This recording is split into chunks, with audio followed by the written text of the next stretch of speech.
Security is visibly tighter here at the Senate complex the morning after a shooting incident inside the Senate building behind me. It is 7:41 a.m. on May 14th. Hi, my name is Leto Pin. You are watching Raptors. So, makikisukot ko. Yun yung gate, papasok mismo ng Senate compound. Very strict.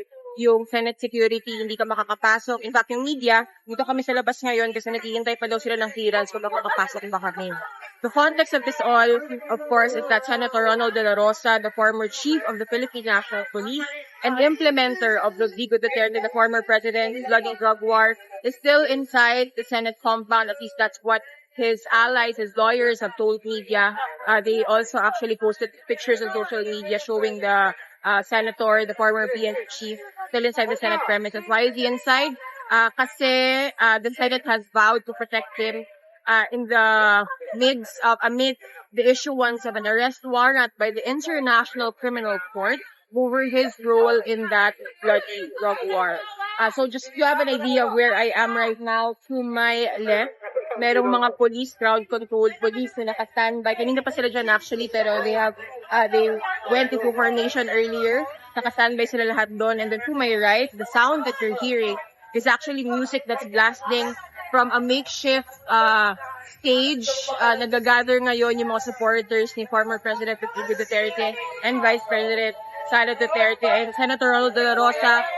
They've been blasting music since this morning. Now, last night, ahead of or just after a lockdown was announced by the Senate Security or the Senate Sergeant at Arms, Senator De La Rosa went live on Facebook, basically calling on supporters to help him in supposedly, because he had supposedly heard speculation or reports na in-serve na daw yung arrest warrant sa kanya. Now, yung tanong ngayong araw ay kung ano ba talaga ang nangyari kagabi. President Ferdinand Marcos, in a tweet message, urged or called for calm amid the chaos in the Senate last night. And he did commit to the PNP, the Philippine National Police, and the Senate conducting parallel investigations into what actually happened kagabi. Kasi may conflicting na statement. Sabi ng National Bureau of Investigation, hindi sila yun or hindi sila padalang tao, or kung may tao man sila, walang mga dalang firearms sa mga to.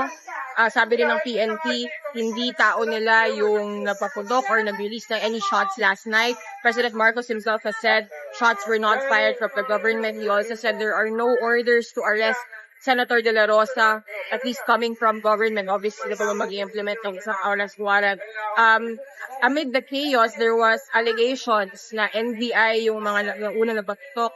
So what we want to find out today is clarity kung ano ba talaga nangyari, sino ba talaga yung pumasok, bakit hindi napigilan, anong nangyari doon sa mga gunshots na narinig na mga media at na airline kasi nga nakaabang yung mga media dito kagabi. That's it for now here in the Senate. For more updates on the events happening today here in the Senate, follow Rappler.com.